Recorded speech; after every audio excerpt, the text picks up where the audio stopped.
We're heading to Everfall to start mining, more specifically this area beside the settlement. To mine all the iron I've plotted on this map. The first thing we need is a proper pickaxe.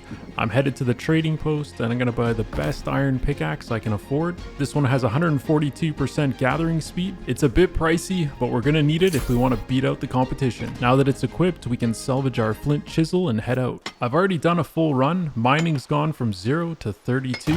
Now I'll show you a complete run with some player competition. Starting at the rock that I just mined, I'm going to head to the middle. This is the most popular area, being close to the settlement, and it's an area that players cut through from the road. This deposit is usually gone. All three are here, so I'll mine those and move to the north. These early mining levels move very quickly and the character experience isn't terrible. I've run into my first player competition, Machu Man, bless you. I'm going straight to my next location. My pickaxe is a bit quicker than his, so I just need to try to stay ahead of him. These next three deposits are very close to each other. I'm going to attempt to get all three before he figures out where they are. I'm about 3 to 5 minutes into this second run. The first run was about 15 minutes and I got 1,000 iron ore. I came back out with an empty bag, so I'll get the exact same amount. Currently the mining level goes up about every 3 rocks mined. This portion of the run is very straightforward. If Machu Man is in fact mining, he should start to catch up at this point unless he's lost in the forest. Just as I start to give up on him, he appears out of nowhere to gank my second rock. Rookie mistake: if someone's ever mining the biggest rock, just skip that deposit, get ahead of them, and take the biggest rock of the next deposit. Now I'm going to keep an eye on him. He was headed towards the next rock, but now he's veered right. So I get a sense he does know where he's going. He just maybe didn't see that one straight ahead. This is the part of the map where the ore deposits branch out. There's 3 along the bottom edge and there's 3 at the top edge. So I'll take the 3 up here. He'll be down here. After this, we'll go see what he's up to just to make sure. Otherwise, I'll take this deposit straight ahead and just do my usual zigzag. I can hear his axe and see him between the trees. I'll veer off, take this one in the middle.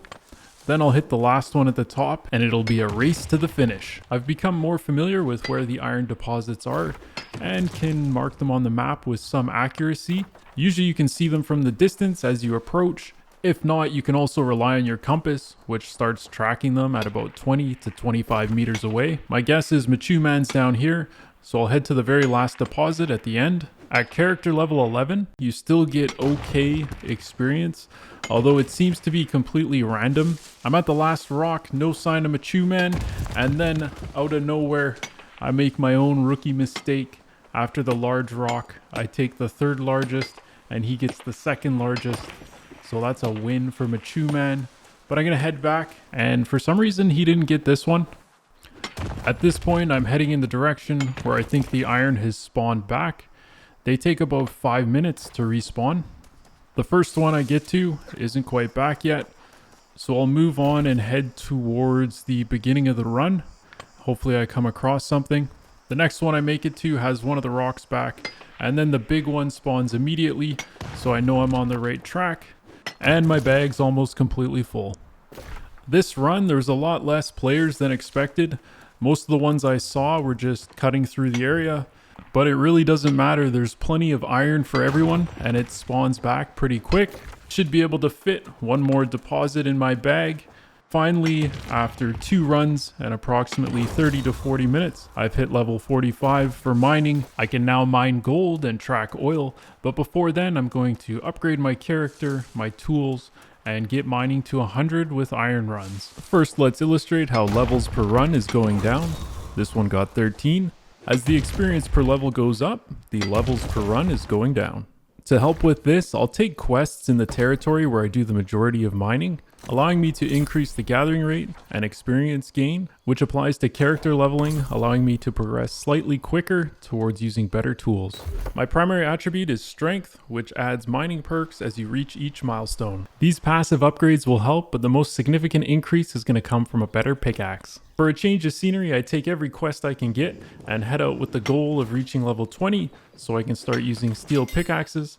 I also find I can mine most things along the way. As I make my way back to a fast travel location, not only do I come across some honey, but this guy here pissing off a grizzly. I notice on my compass there's probably gold in this cave, so I decide to help him out. These bears are tough, and I don't have any skills that can interrupt his attacks, so I swing, dodge, and hope for the best. As the bear mercilessly stomps us to death, a bond is forged between two people that are being mortally wounded. To have any chance at my cave gold, I'm gonna need to get my new friend back on his feet. Finally, with one last arrow, the bear goes down, and we can slowly rebuild our confidence. Thanks to the arrival of a healer, we can regain our health, say our goodbyes, and I can head to the cave to get that gold. Since this, I've discovered that most of these guarded caves has some form of ore inside, and if the animal's not too difficult, they're definitely worth taking out. Heading to my original destination, a few more hours of quests, I make it to level 20, and finally I can buy a steel pickaxe. Here's the comparison between where I started and where I'm at now, level 20 with the steel pickaxe. You can already notice an increase in mining speed. There's also an increase in ore yield on the right when compared to the left on the exact same rock. 5 seconds might not seem significant, but the less time standing in front of a rock and hitting it, the better. We've hit 100, and now on to star metal, one of my favorite ores.